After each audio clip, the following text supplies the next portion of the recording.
Hello, everyone. Welcome to another episode of Blazing a Trail, our leadership podcast. Today, I have a special guest, a wonderful human being, a world-renowned pediatrician, all the way from Canada, my dear friend and brother, Dr. Paul. Dr. Paul is not only a world-renowned public health official, but is also a world-renowned pediatrician who has got groundbreaking work in the field of medical health information. And today I'm so proud that he can share his knowledge, his wisdom, and perspectives with young leaders across the African continent.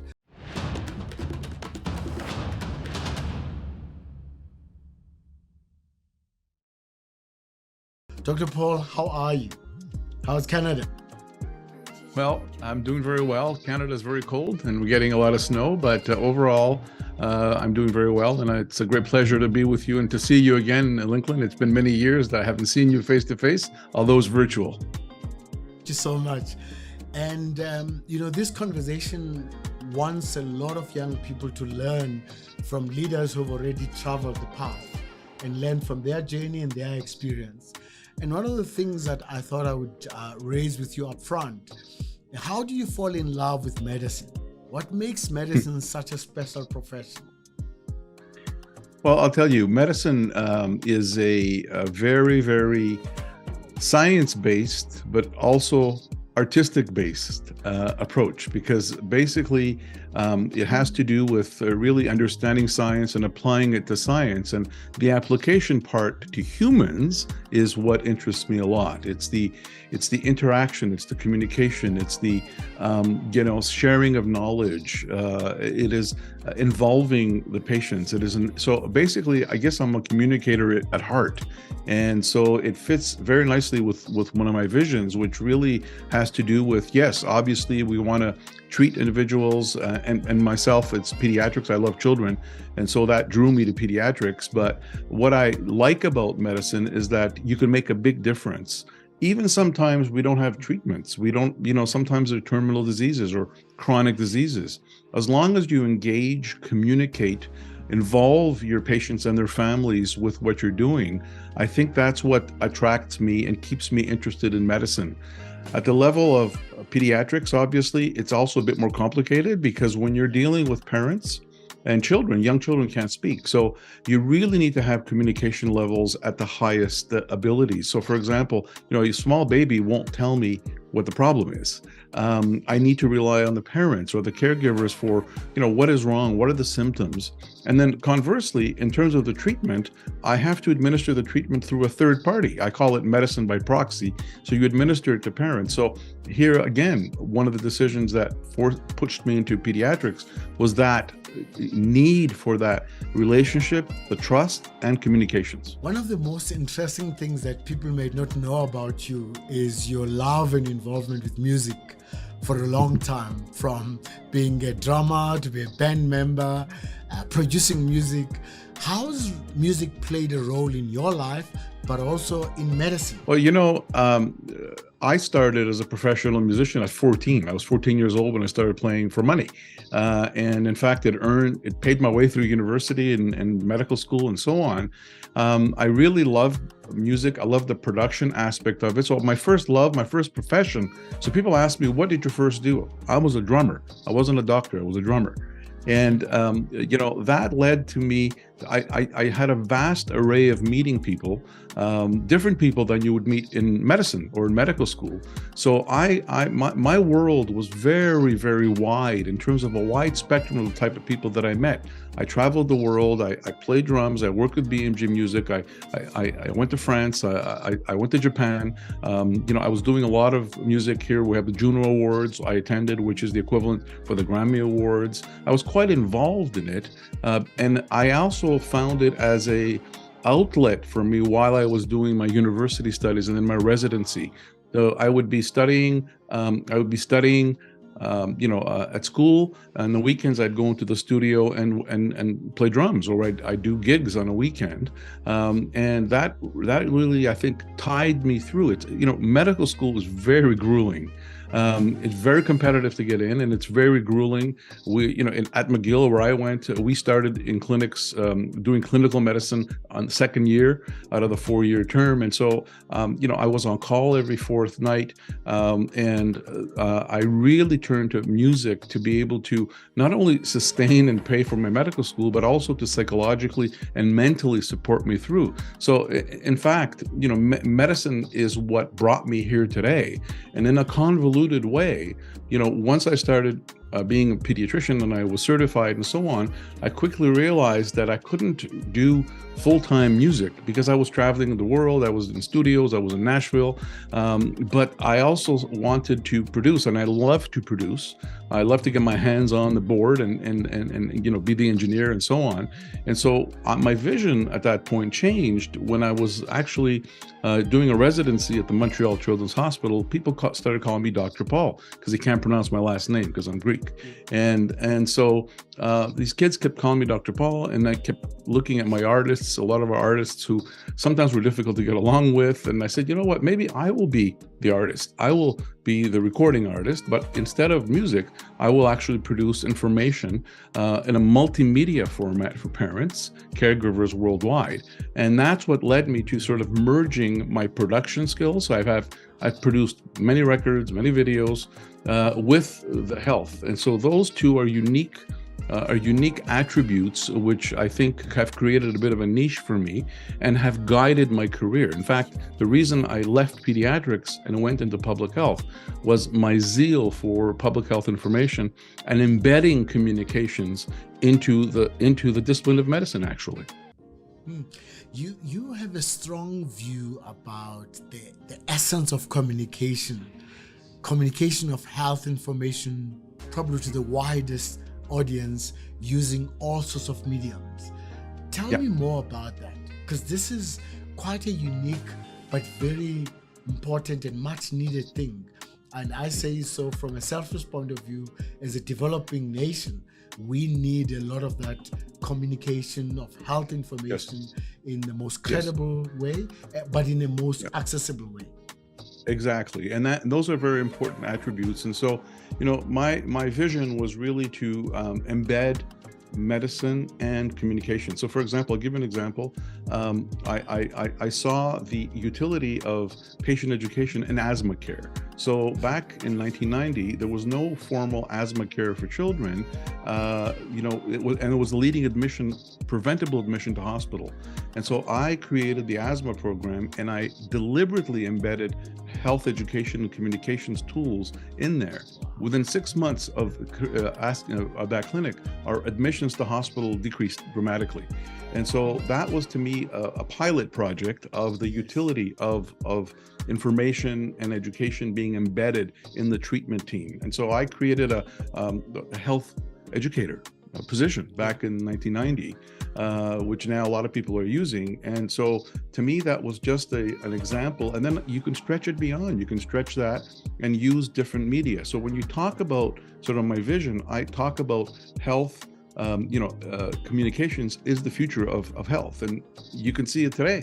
Telemedicine and all of these things. I predicted those 20, 30 years ago. I predicted Netflix 20 years ago. I saw the rapid evolution of the digital technology, but I also thought that you have technology and advancements on one side, but you also have your audience, and you need to know the attributes of your audience. You need to know their demographics, level of education, but also, do they have tools? Do they have access to the internet? And in a lot of countries, they don't. In a lot of countries, they need an audio cassette, or very often I worked with a colleague of mine from Cameroon, and we actually did stick designs, little designs about AIDS and HIV prevention for Cameroon. And so to me, that's why I coined the term called multi-format health communications. In other words, you have the message and you deliver it through media that are not only easily understandable, linguistically appropriate, culturally appropriate, but technologically appropriate. So it can go from being fancy and doing, live podcasts and live video, TV, satellite back in the day, to simply books, pamphlets, and even teaching in certain areas, tribal chiefs and tribal people that were respected, we would teach them how to then go and teach the people in their village. It really is a wide spectrum, but so that's what I mean by multi-format health communications. So even in the work that I do today, we have different demographics. And so when we talk about COVID and all these other things, we have a different approach for younger individuals versus older individuals. Our elderly, don't have access, or they're not used to internet, are not used to Facebook, are not used to social media. So we need to get to them through other ways. We use radio, we use TV, we use print, magazines. Sometimes we do, town halls. So that's, to me, the essence, and that's what I believe in, and that's really what attracted me to public health, because it allowed me and even my website, which I started back in 1995, it was really a way of getting information to the masses in ways that they can understand it. Just on that, you've been involved in over 500 productions, and again, it's this different media, different audiences, different languages, different countries, different demographics. How do you, as one person, able to kind of straddle all of that, and what kind of message do you give to other public health officials to have the ability to engage across the demographics, across the different patient segments, as it were? Well, I created something called MADE, M-A-D-E, and MADE is your message, A is your audience, D is your delivery, and E is your evaluation. So I created that. So M is your message. So what do you want to transmit? Who do you want to transmit it to? A is the audience. So what is the audience? What level of sophistication in terms of technology, literacy, and so on do they have? These are very simple things. You don't have to be an expert to do these. You just have to get the information. So, and then when you talk about audience, obviously you look at the demographics and you look at age groups and socioeconomic status and so on. But we also look at other things, like, for example, there are some other psychological aspects of them. Do they have low self-esteem, high self-esteem? Those type of things. And some people have an attitude where, I smoke, I'm going to die anyway, so why should I quit smoking? While others would have, well, yeah, maybe I could do something about it and stop smoking, and so I won't die early. And so we need to understand, psychologically, sociologically, demographically your audience, and then you deliver it. And the delivery is, again, do I do a pamphlet? Do I do a radio show? Do I do a podcast? Do I do a video? Do I do a TV announcement? Do I do a PSA? And those are the type of things. And finally, what you have to do the evaluation, because you want to evaluate, well, did this work? Did that work? Did that work better than others? And so on. So it's a very simple message. It's not, and I've been from the very beginning advocating for healthcare professionals across the world to make themselves very familiar with the technology, make familiar with the technology and the attributes that their demographic, their patients and the communities have. And at the same time, be familiar with what's online. Parents, people will come to you. Hey, I saw this on the internet. I saw this on the internet. You need to be up to date, particularly now with all this misinformation that's going around with COVID. And we looked at that many years ago. These articles that quote me back in 1995, where I'm actually saying that I encourage physicians to go online. I encourage healthcare professionals to go online, be familiar with what's out there, and be able to support people coming in with information or misinformation. Great. You've attained amazing qualifications in some of the most prestigious institutions, both in Canada and abroad. Why is ongoing learning and development absolutely vital for a leader? I think it's vital because things change, the world changes. COVID changed the world. You need to be up to date, you need to network, and you need to be able to use what the latest science, whatever it is, shows us. So, I went to, Johns Hopkins for public health. I think that was my master's of public health, where, I teach there a bit. Harvard was also, to me, a very good experience where I get to meet a lot of people. I believe that education not only gives you that academic education, but it also gives you that social education, that networking opportunities, meeting other people, understanding more people. And then you can bring it back, I bring it back home and I could say, okay, you know what, this works, that works, they did that. So I think it just opens the horizons of possibilities of how you can come back and be a leader, for example, the leadership courses, or how you can be a public health professional, how you can mentor others. So to me, the more you engage in those things, you'll never be stale and you'll always be up to date. But more importantly, it is that networking and that socializing, in addition to the academic benefits, of course. I have fond memories of our time at the Harvard Business School. What stood out for you about your own AMP experience? This is now 10 years. First of all, 10 years back, as you know, and if people do the math, we were there at the time of the marathon bombing, and that shook us. That shook us a lot, and that was a terrible tragedy in a way that we never imagined, and so that sort of put a bit of a black eye on the experience. But we overcame. I was so proud of the way our classmates came together and did fundraisers, and we had a tragedy that was close to Harvard, actually. And so, barring that, it was, to me, the opportunity to meet people like you, Lincoln, people from other parts of the world that have a common bond, where leadership, where we believe in, worldwide cooperation, collaboration, understanding, learning from each other, learning from the best in terms of leadership, and all the professors that we had at Harvard. To me, that was one of the best things. It's just the people that I met. And, as a sidebar, as you know, I met people that were musicians, and we had a band. Yes. We formed a band and we played. Yeah, an incredible band. Yeah, and so it was just an incredible opportunity that I think fondly of. It was 3 months of our lives that I think I'll never forget, and I actually to this day use a lot of the learnings. In fact, I teach, I mentor a lot of my directors and students and residents that come through with a lot of the learnings that you and I were privileged to be a part of. Excellent. You were at the center of the COVID-19 response in Canada.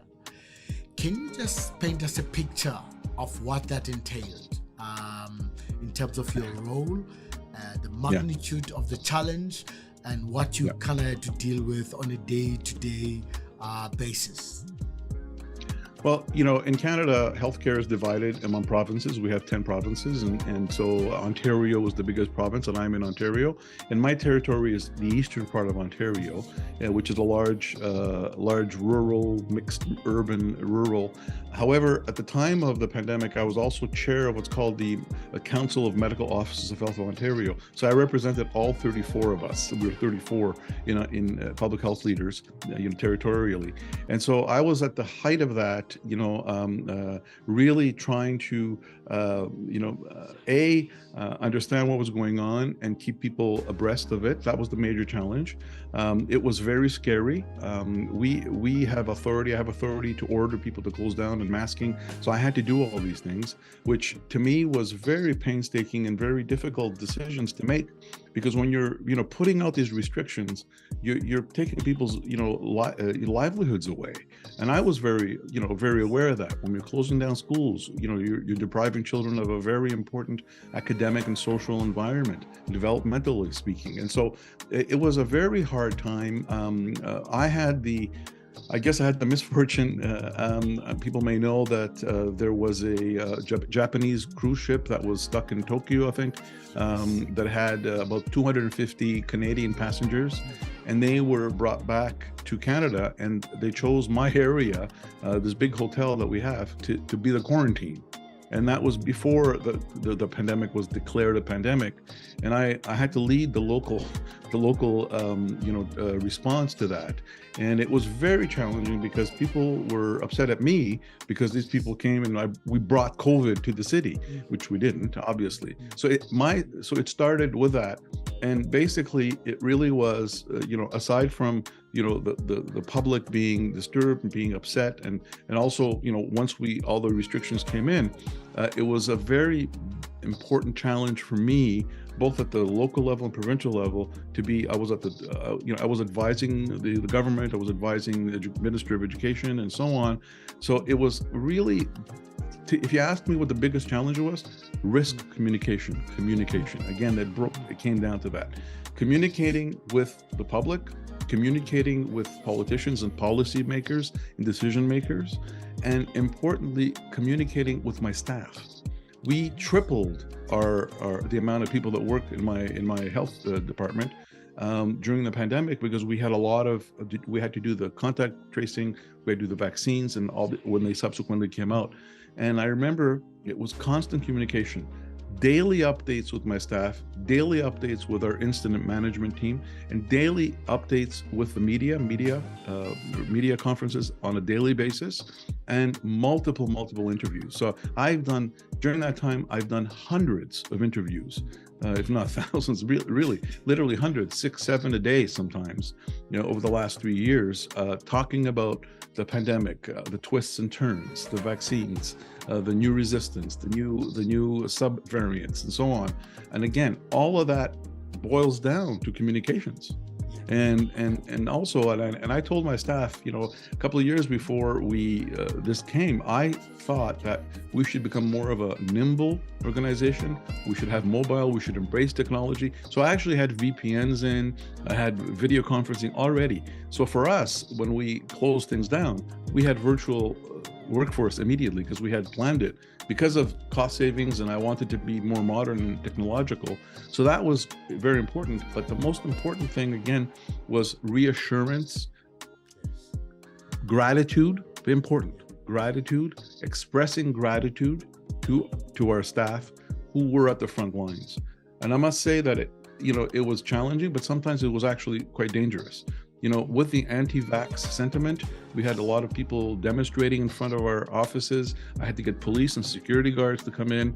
I had death threats myself. I had to get police escorts because people were upset at us for, vaccinations mandates and masking mandates. But in all honesty, we did the best we could at the time. And, looking back at it, it really tired everybody out. I must say, it tired me as a leader, it tired my staff.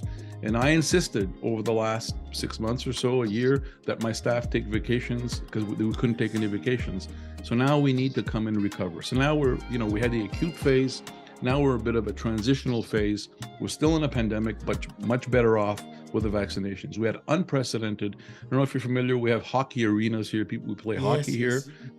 Yes. I had to commandeer 8 of them to make them into vaccine clinics. I've never thought of that before, I remember my child used to play hockey. I used to play hockey on those. And so it was unprecedented in terms of what we had to do. We had to close down our offices, hire more people. But again, the communication with the policymakers at the leadership level, advice that I was giving with my colleagues, and also importantly with our community. I had to do multiple meetings with the public, town halls about school. Parents were upset at school. What are we doing at school? What are the measures we're taking at the school? I had a lot of businesses that I was speaking to, trying to give them advice. Okay, I don't want to close you down, or I don't want you to lose business, but we need to have these restrictions. Here's how we can support you to do these restrictions. We wanted to be, I understood them. So it was really, again, the more I was communicating with, the clearer it was that people understand. I call it knowledge is comfort. That's on my website. Knowledge is comfort. The more you know, the more comfortable you'll be. I first started that out with pediatrics and parents, but it applies to particularly in the pandemic. Yeah, I think that principle was very, very applicable.